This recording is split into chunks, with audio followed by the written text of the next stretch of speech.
Bien-aimés frères et sœurs, vous connaîtrez la vérité et la vérité vous affranchira. Ça, c'est pas moi qui le dis, c'est la Bible qui le dit. Mais moi, je vous dis mieux. Vous connaîtrez la vérité historique, notamment celle de vos ancêtres kémites, et vous aurez une vision globale de ce que c'est que la vraie souveraineté politique. J'ajoute, vous reviendrez à la spiritualité africaine ancestrale et vous comprendrez les enjeux de l'indépendance économique. Et pour terminer, vous accepterez votre identité culturelle kémite et vous obtiendrez deux choses. La première, c'est la paix. La seconde, c'est le développement, à une condition. L'unité de toute l'Afrique noire, l'unité de tous les Noirs du monde entier. Otep à tous, bienvenue sur la chaîne des panafricanistes par essence, par conviction et par excellence. Celle des citoyens kémites par nécessité et obligation de combat. Nous sommes une chaîne qui n'est guidée que par nos ancêtres et rien que par les ancêtres qui appartiennent à l'égrégore du monde noir. Par conséquent, nous ne croyons en aucun Dieu venu de l'étranger. Toutefois, cette vidéo n'est aucunement destinée à inciter à la haine ou à la violence, car nous menons un combat qui est d'abord et avant tout spirituel, intellectuel et démocratique. Ensuite, il est politique, géopolitique et géostratégique, contre l'impérialisme, le colonialisme, le néocolonialisme et l'endocolona, qui sont tous qualifiés de crimes contre l'humanité. Nous menons ce combat sur la base du principe fondamental que nous avons hérité de nos ancêtres kémites, qui est celui de la Mahat, c'est-à-dire solidarité, vérité et justice. Vous êtes donc en droit de connaître la vérité et nous avons l'obligation de vous dire la vérité, rien que la vérité, afin que justice soit rendue au continent africain. Et ça, c'est notre modeste contribution dans cette noble lutte en faveur de la souveraineté, la dignité, la solidarité et l'unité africaine. C'est exactement ça que nous appelons le panafricanisme. Bien-aimés frères et sœurs, je ne comprends pas, je me demande où est-ce que Emmanuel Macron a fait ses études. Il était soi-disant, je ne sais pas, Polytechnique, Sciences Po et autres. Mais il est nul d'une nullité. Hein? C'est-à-dire que même zéro, c'est trop bon pour lui. Il faut lui donner moins l'infini. Parce que la nullité comme ça, c'est incroyable. 6 ans de pouvoir. Dès qu'il ouvre sa gueule, c'est pour détruire l'Afrique. Et il échoue toujours. Mais il continue.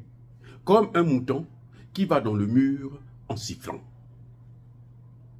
Je n'ai jamais vu un chef d'État français qui ne fait que commettre erreur sur erreur, erreur sur erreur.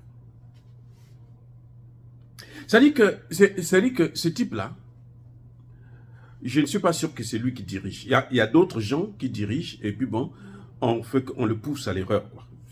À moins qu'il soit vraiment malheur. Il n'a même pas de bons conseillers. Surtout sur ce qui concerne l'Afrique. Emmanuel Macron arrive au pouvoir, il avait, je crois, 39 ans, ou je ne sais pas, 38 ans. Il est jeune. Il n'est pas capable de comprendre des jeunes de son âge, qui disent que le temps là, de l'esclavage, de la colonisation et du néocolonialisme s'est passé. Maintenant, là, nous n'allons plus accepter ça, nous voulons maintenant la réalité, aller de l'avant, nous voulons préserver notre souveraineté. Mais lui, il persiste. Il persiste. On lui dit, nous, on ne veut pas du franc CFA en Afrique de l'Ouest. Nous, on ne veut pas du franc CFA. Qu'est-ce que tu veux? Nous, on ne veut pas de ça. Il dit, ok, bon, comme vous ne voulez pas de ça, c'est pas grave. Il va dans son cabinet là-bas, il se réunit avec ses conseillers, il revient, il vous plante un autre franc CFA bis. C'est-à-dire qu'une mule, je préfère encore une mule qu'Emmanuel Macron. Je vous avais déjà dit, et je le répète encore, ce type est fou. Maintenant, il est en train de vouloir faire la guerre au Niger. Il veut faire attaquer le Niger. C'est-à-dire que, vous savez, c'est comme chez nous, on dit, des gens comme ça, là, aussi bêtes, on dit que non, il n'a pas de vis dans la tête. C'est-à-dire que le cerveau, là, n'a pas été bien vicié pour que ça puisse être stable. Ça bouge comme ça, donc il ne peut pas réfléchir. Il lui manque des vis dans sa tête. C'est incroyable, incroyable. Il veut faire la guerre au Niger. Et c'est le premier qui dit, oh, mais nous, on peut se passer de l'uranium du Niger. Nous, on peut se passer du... Mais genre, c'est pas de géostratégique. Mais il a 1500 soldats là-bas. Et il y en a probablement plus. C'est-à-dire que je ne comprends pas. Ce type a un problème avec l'Afrique. Il a un problème avec les Noirs. Je ne sais pas qu'est-ce qu'il a. C'est grave. Je demande aux populations et aux dirigeants, au général Tchani, là, de faire attention. Parce que ce qu'il veut faire, là, il veut faire exactement ce que Nicolas Sarkozy a fait en Côte d'Ivoire en 2011. Vous voyez Emmanuel Macron, parce que Emmanuel Macron, en fait, lui, il n'a aucune idée de la gestion d'un État. Il n'a aucune idée. Donc, lui, il pense que comme il est là, il doit faire ce que tous les ancêtres, ses ancêtres ont fait. De Gaulle a amené le CFA, lui, il veut maintenir le CFA, il veut créer son CFA à lui. Entre-temps, il a au pacte, nouveau pacte financier, lui, il croyait qu'il pouvait créer d'autres institutions en dehors des institutions de Bretton Woods. Même les Américains là, devraient l'écraser. Et là, en Afrique, notamment le cas du Niger, il veut faire exactement ce que Sarkozy avait fait. Mais Sarkozy, aujourd'hui, là, il est maudit à cause de cette histoire. Sarkozy est maudit. Vous le voyez là. C'est juste, c'est du papier.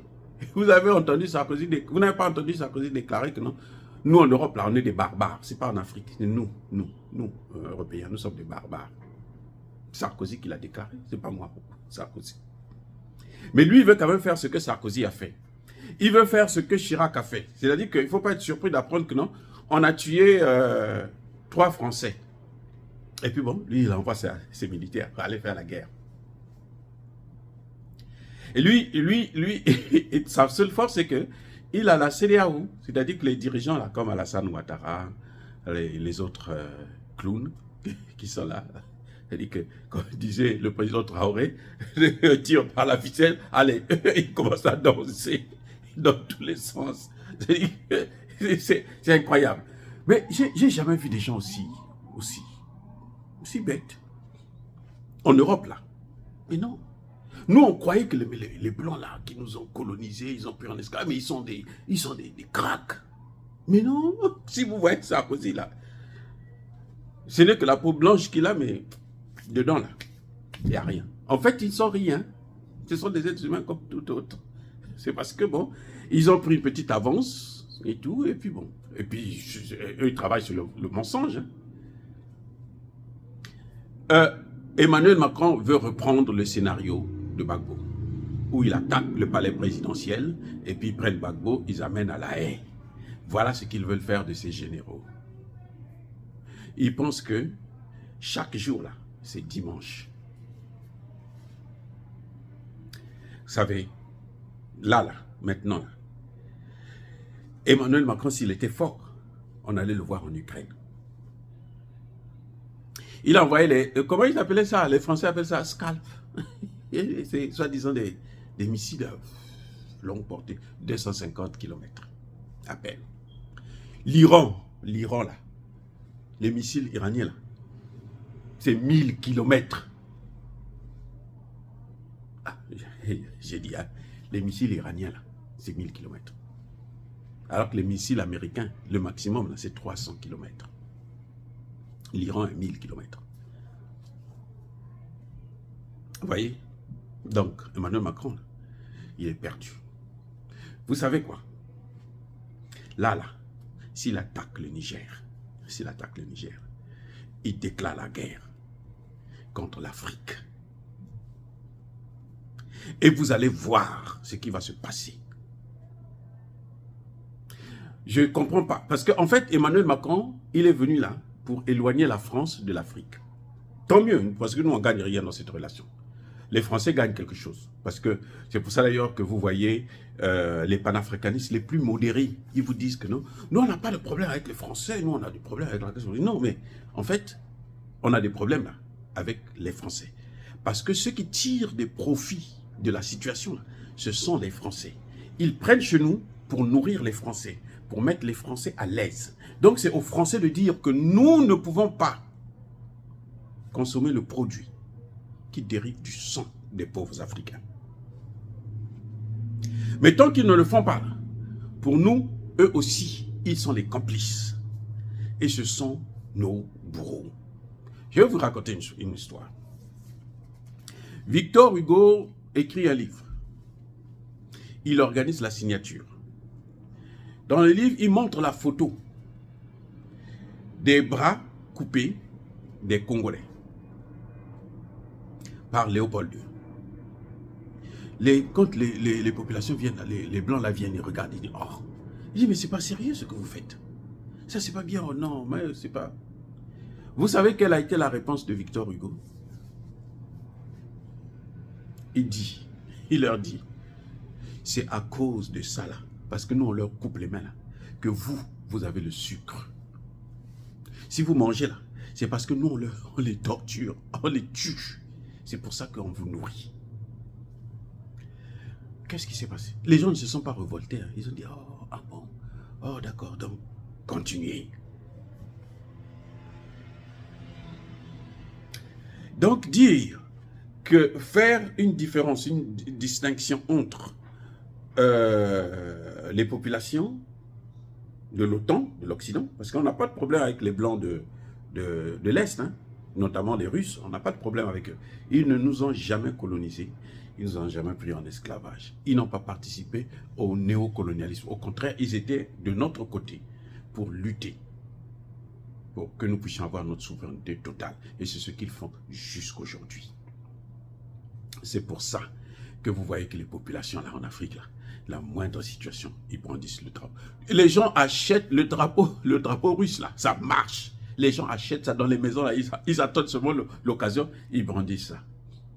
Dans tous les pays africains, là, surtout francophones, que ce soit au Tchad, que ce soit au Burkina Faso, au Mali, au Cameroun, au Congo, mais au Gabon, partout, vous avez les drapeaux. Les gens achètent, ils gardent. Quand ils ont l'occasion, ils sortent. Nous, on préfère les Russes par rapport à ceux-là qui, pendant 700 ans, ont passé le temps à faire couler notre sang et nos larmes. 700 ans, ils ont passé à faire couler notre sang et nos larmes. Ça suffit. Donc Emmanuel Macron vient pour aggraver la situation, pour dire, pour créer la fracture totale entre l'Afrique et la France. Parce que là, ce qui est en train de se passer au Niger, là, vous allez voir, ça va aller au Tchad. Donc, qu'est-ce qu'il va faire? Il va faire la guerre contre tous les pays d'Afrique. Il passe là, il fait la guerre. Il passe là, il fait la guerre. Vous croyez? Est-ce que vous croyez à ça? Et vous pensez qu'il va tenir? Mais c'est-à-dire que c'est ça la grosse erreur de ces puissances occidentales. De penser que eux, ils peuvent gouverner le monde, que eux-mêmes, ils n'ont pas créé. C'est Dieu qui a créé le monde. C'est Dieu qui a créé l'Afrique. Et d'ailleurs, en premier, on ne peut pas, ce même Dieu-là, ne peut pas vous laisser détruire ce que lui, il a créé.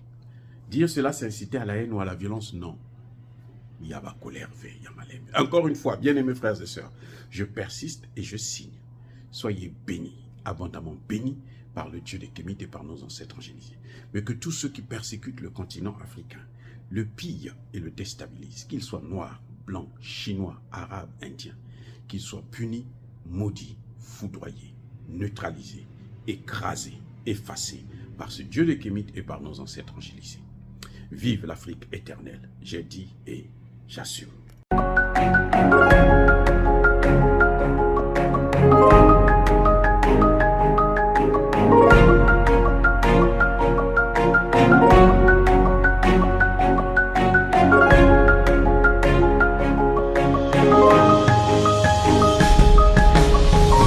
Eux, ils marchent par la foi et non par la vue. Mais moi, je vous conseille vivement de marcher par la connaissance scientifique et historique, notamment celle de nos ancêtres kémites, par les 5 sens et par l'intelligence. À vous, Apia.